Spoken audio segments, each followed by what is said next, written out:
The glow of my laptop screen was the only source of light in my small apartment, casting the room in a cold, sterile blue. Outside, rain lashed against the windows, and the steady hum of distant traffic blended with the soft clatter of my keyboard. It was well past midnight, and I should have been asleep.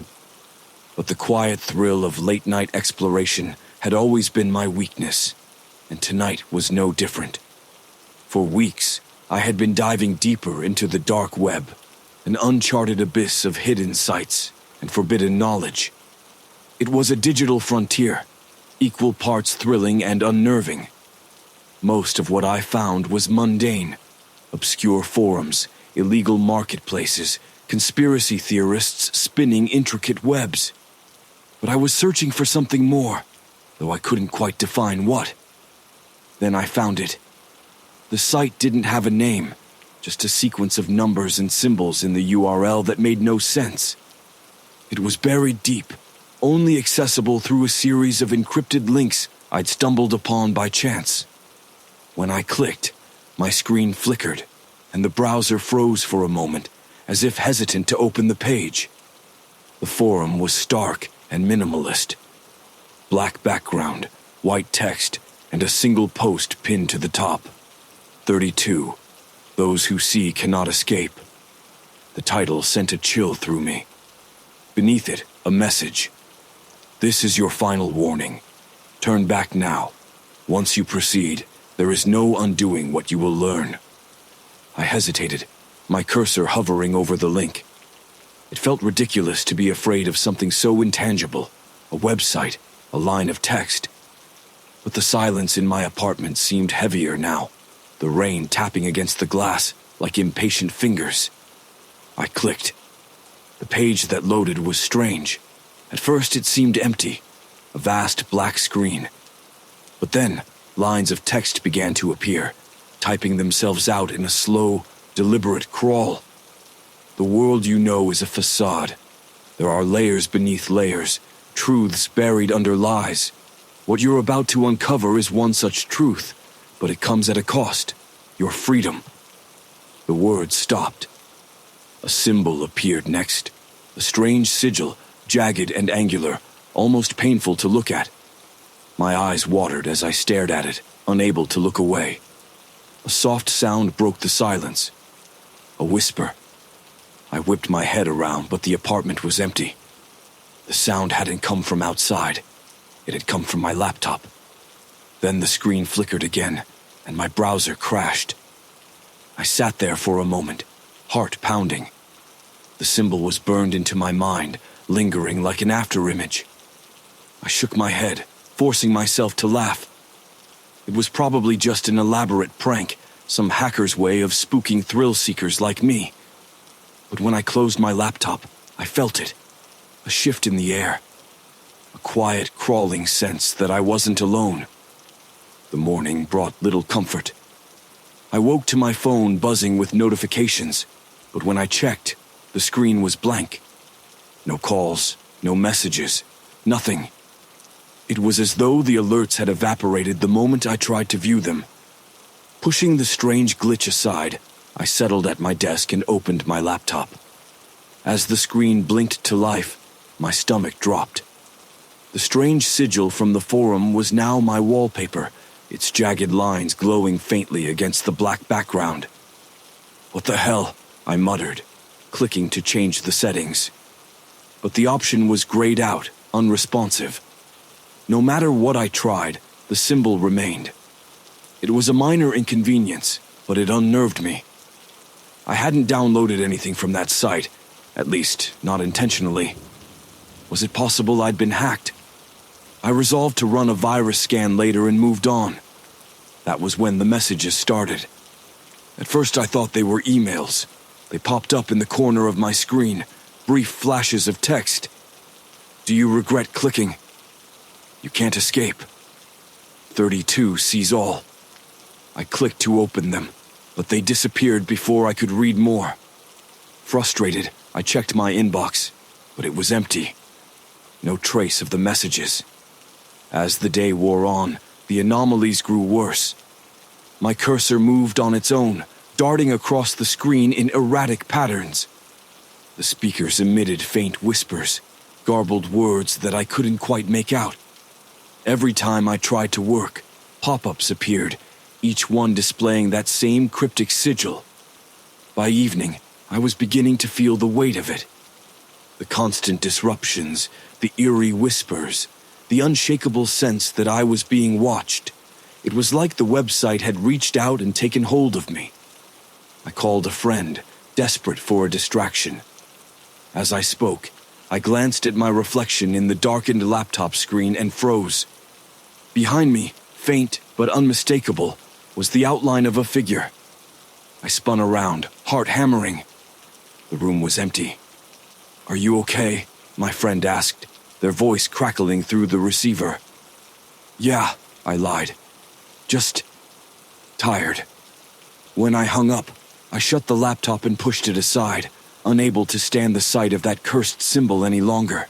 But even as I crawled into bed, the whispers followed me, faint and relentless, wrapping around the edges of my mind. Somewhere in the dark, I thought I heard my name. The next morning, I awoke to my laptop already on, the faint hum of its fan breaking the silence in the room. I hadn't left it open, of that I was certain.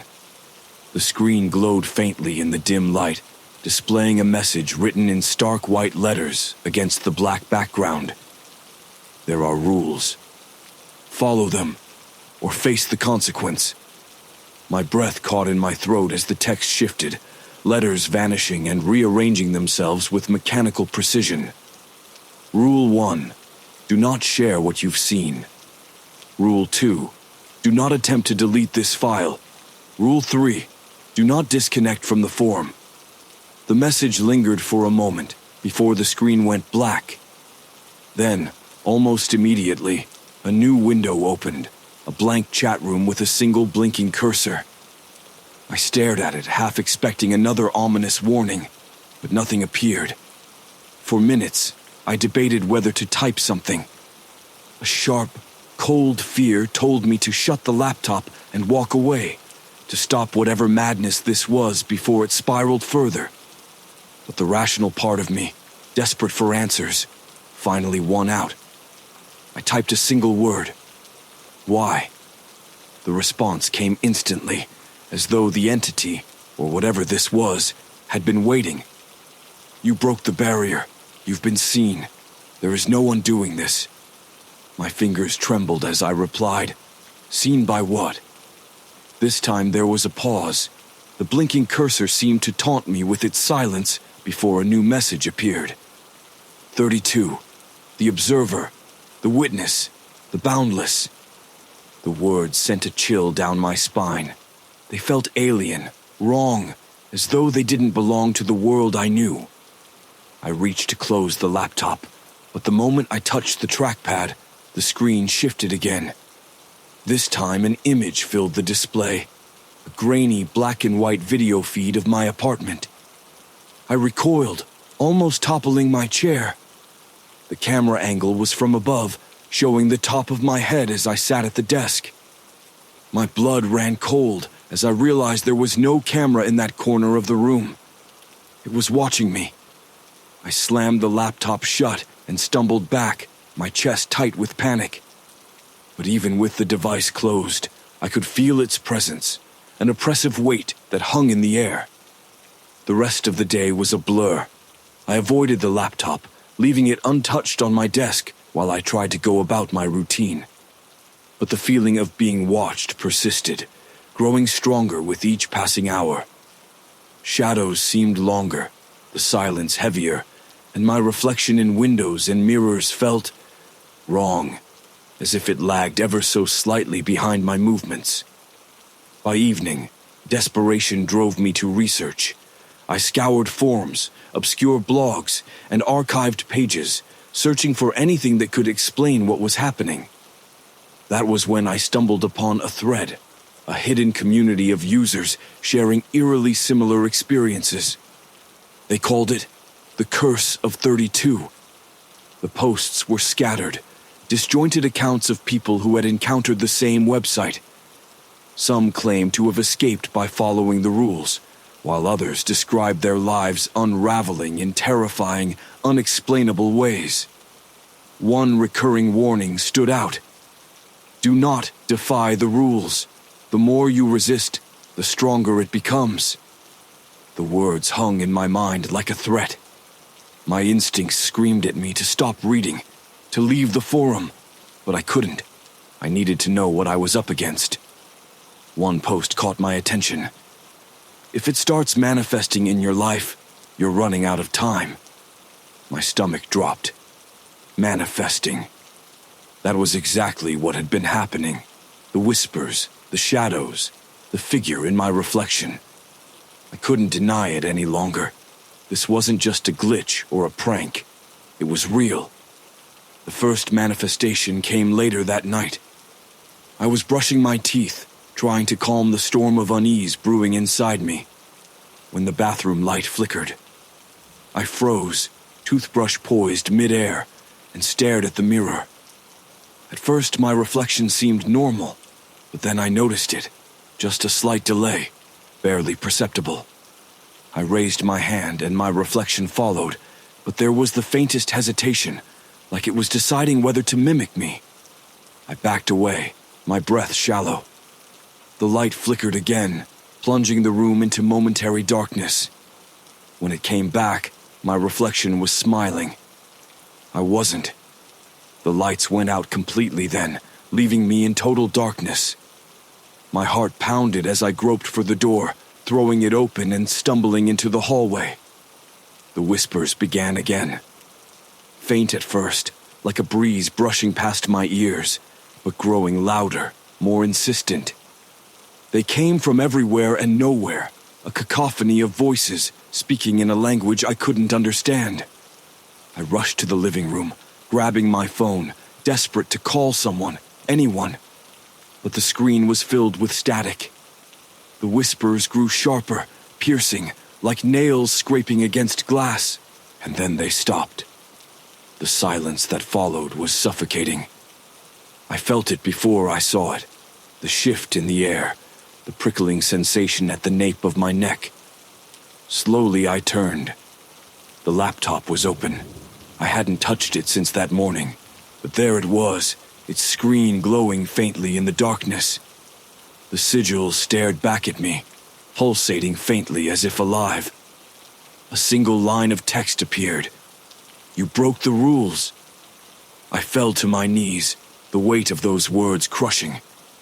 My mind raced, trying to piece together a solution. If I had broken the rules, could I fix it? Was there a way to reverse this? As if in answer, a new message appeared. Submit to 32. It's the only way. But I didn't know what that meant, or if I even wanted to find out. The glow of the laptop screen was the only light in the room, its pale radiance barely piercing the oppressive darkness. My breaths came shallow and rapid as I stared at the message. Submit to 32. It's the only way. The words pulsed faintly, as though alive, each flicker sending a shiver through me. My apartment felt smaller, the walls closing in as the whispers returned. Soft, insidious murmurs that crept around the edges of my awareness. I didn't want to move closer, but I couldn't look away. It was as if the screen itself was drawing me in, an unseen force pulling at my mind. My hands trembled as I reached for the keyboard. "What do you want?" I typed, the sound of the keys deafening in the stillness. The reply appeared instantly. The truth. The whispers grew louder, swirling around me like a storm. My reflection in the darkened window caught my eye. It was still there, but not quite right. Its head tilted slightly, its eyes watching me with an intensity that sent ice down my spine. "What truth?" I asked, my fingers shaking. The screen flickered, and for a moment, I saw something else, images flashing too quickly to comprehend. Faces, symbols, places I didn't recognize. It felt like the screen was transmitting not just visuals, but emotions, fear and despair bleeding through the images. Then the screen steadied, and new text appeared. 32 is the observer, the collector. All who see must join. There is no escape, only submission. The words burned in my mind, their weight pressing down on me. I leaned back, trying to breathe, but the room felt suffocating. The whispers now had form, shapes moving at the edges of my vision, darting just out of reach. I don't want to join, I typed, the words almost a plea. The screen darkened, and for several long moments, nothing happened. The silence was worse than the whispers, heavy and unnatural. Then, one final message appeared, the words slow and deliberate. You already have. The screen went black. I stared at my reflection in the dark glass of the laptop, my pulse racing. It was still there, unblinking. My reflection tilted its head, the same way it had in the bathroom earlier. My stomach churned as I realized it was no longer mimicking me. It was watching. Then the laptop lit up again, but it wasn't text this time. It was me. A live feed filled the screen, showing me sitting at my desk. But something was wrong. The angle was impossible, above and behind, as though someone were standing over me. My skin crawled, and I turned sharply, expecting to see someone there. Nothing. But when I looked back at the screen, my reflection was smiling. I pushed the laptop shut and backed away, the whispers now filling every corner of the apartment. They weren't words anymore, just distorted sounds, layered and broken, wrapping around me like invisible hands. Desperation clawed at me as I grabbed my phone, opening the forum I'd found earlier. The users, the cursed ones like me, had spoken of a founder, someone who had started it all but disappeared years ago. They'd said he had left a way out, but no one knew what it was. Scrolling frantically, I found the post, a single cryptic line buried in a thread. The only way to break free is to finish what you started. Finish?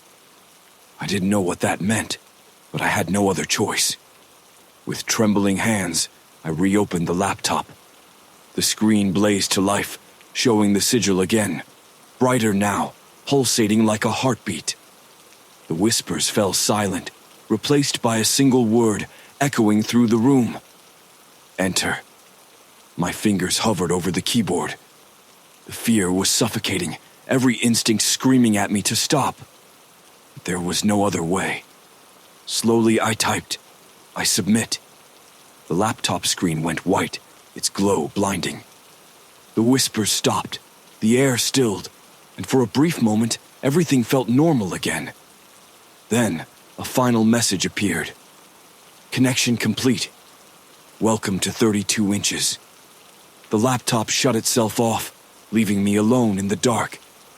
Except I wasn't alone. The apartment was still, but the feeling of being watched lingered, stronger than ever. I glanced at the window and froze. My reflection was gone. Instead, the glass showed a figure, tall, faceless, and wreathed in shadow. It stood where I should have been, its presence radiating cold. And then, with deliberate, fluid movements, it raised a hand and waved. I turned and ran, but no matter where I went, the feeling followed. The figure wasn't in the window anymore, but it was everywhere else, in mirrors, in darkened screens, even in the corner of my vision. I was part of it now. No matter where I went, I would always be watched. 32 had claimed me, and as I sat in the silence of my apartment, I realized the truth. There was no escape. I had become part of the curse, a piece of the system. Somewhere, someone else would find the form, and the cycle would begin again. And I would be watching,